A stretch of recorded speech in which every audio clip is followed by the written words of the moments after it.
Gaji naik tapi nggak bisa nabung. Kamu kena jebakan lifestyle inflation yang bikin miskin permanen. Halo semuanya, gue Jidat. Selamat datang kembali. Pernah nggak sih lu ngerasain momen paling ditunggu-tunggu, dapat promosi atau kenaikan gaji, rasanya seneng banget kan? Di kepala udah kebayang bisa beli ini itu, bisa lebih sering nongkrong di tempat keren, dan akhirnya bisa nikmatin hidup. Tapi anehnya pas akhir bulan, lo lihat saldo rekening kok rasanya sama aja kayak sebelum gaji naik, duitnya numpang lewat doang, tabungan nggak nambah, malah kadang utang cicilan yang nambah. Kalau lo ngalamin ini selamat, lo nggak sendirian. Lo lagi terjebak di dalam sebuah fenomena yang namanya lifestyle inflation, alias inflasi gaya hidup. Ini adalah jebakan senyap yang bikin banyak anak muda susah kaya, nggak peduli seberapa besar gajinya naik. Di video ini, kita bakal ngebongkar tuntas apa itu lifestyle inflation, kenapa kita gampang banget kena jebakan ini, dan 3 godaan terbesar setelah gajian yang diam-diam bikin dompet lo jebol. Dan yang paling penting, gimana cara lolos dari lingkaran setan ini biar lo nggak jadi miskin permanen. Apa itu lifestyle inflation? Si maling tak terlihat di rekeningmu. Secara sederhana, lifestyle inflation adalah kondisi di mana pengeluaran lo ikut meningkat seiring dengan kenaikan pendapatan lo. Gaji naik, gaya hidup ikut naik. Dulu makan di warteg, sekarang harus di kafe. Dulu naik motor, sekarang tiap hari pesen ojek online atau taksi online.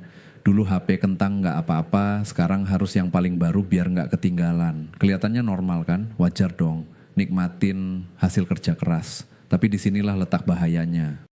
Ketika gaya hidup lu naiknya secepat atau bahkan lebih cepat dari kenaikan gaji lu nggak akan pernah bisa maju secara finansial. Lu cuman lari di tempat di atas sebuah treadmill hedonis. Lu kerja lebih keras buat dapet gaji lebih besar, tapi gaji itu langsung habis buat biayain gaya hidup yang lebih mahal. Akibatnya, lu nggak bisa nabung, nggak bisa investasi, dan nggak punya dana darurat.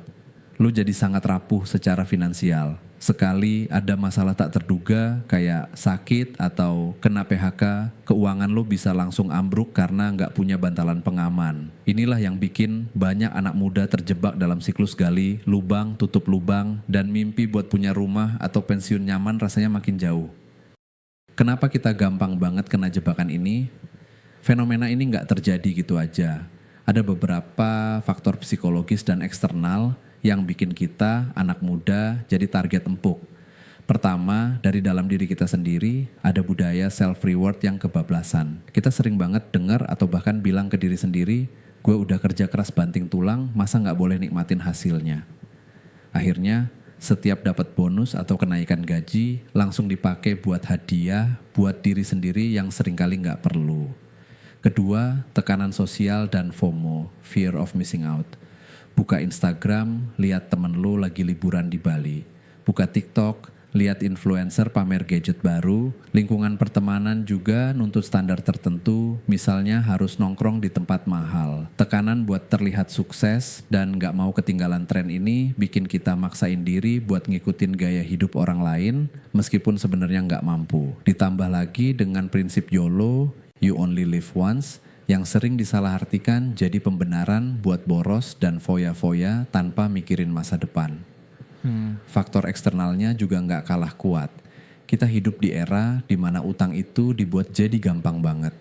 Cuma dengan beberapa klik lu bisa dapat limit pay later, kartu kredit, atau bahkan pinjaman online, pinjol.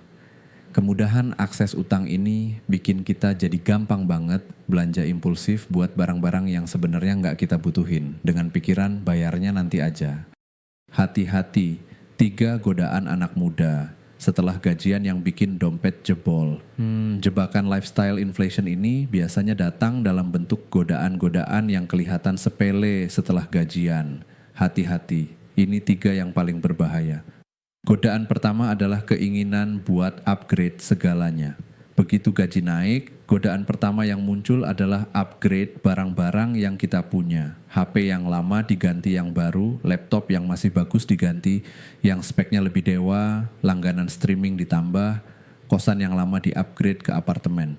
Semua ini seringkali dibeli dengan sistem cicilan atau pay later, yang akhirnya menciptakan beban utang jangka panjang yang menggerogoti kenaikan gaji lo bahkan sebelum lo nikmatin. Godaan kedua adalah inflasi di pengeluaran kecil yang enggak disadari. Ini yang paling licik. Mungkin lo ngerasa nggak beli barang mahal, tapi frekuensi pengeluaran kecil lo meningkat drastis. Dulu ngopi di warung seminggu sekali, sekarang jadi ngopi di coffee shop setiap hari. Dulu bawa bekal, sekarang tiap makan siang pesen lewat aplikasi. Dulu nonton di rumah, sekarang tiap ada film baru harus ke bioskop. Pengeluaran-pengeluaran kecil inilah yang kalau ditotalin sebulan, angkanya bisa bikin kaget dan jadi penyebab utama kenapa gaji lo habis nggak jelas. Godaan ketiga, dan ini yang paling fatal, adalah terjebak dalam lingkaran utang konsumtif. Ini adalah gabungan dari dua godaan sebelumnya. Lo pengen upgrade gaya hidup, tapi kenaikan gaji lo nggak cukup buat beli semuanya secara tunai. Solusinya, gesek kartu kredit atau pakai pay later. Masalahnya, banyak anak muda yang kebablasan, dan akhirnya cuma bisa bayar tagihan minimum setiap bulan. Ini adalah kesalahan fatal. Karena bunga kartu kredit yang terus berlipat ganda bakal bikin utang lo membengkak dan susah banget buat dilunasin. Akhirnya, kenaikan gaji lo bukan buat nabung, tapi cuma buat bayar bunga utang dari gaya hidup bulan lalu. Cara lolos dari jebakan miskin permanen.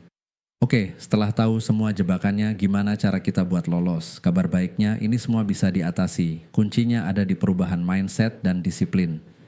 Langkah pertama dan paling penting adalah ubah cara pandang lo terhadap kenaikan gaji. Anggap kenaikan gaji itu bukan sebagai izin buat naikin gaya hidup, tapi sebagai kesempatan emas buat mempercepat tujuan keuangan lo. Ini adalah kesempatan buat nabung lebih banyak, investasi lebih besar, dan membangun benteng finansial yang lebih kokoh. Terapkan aturan emas.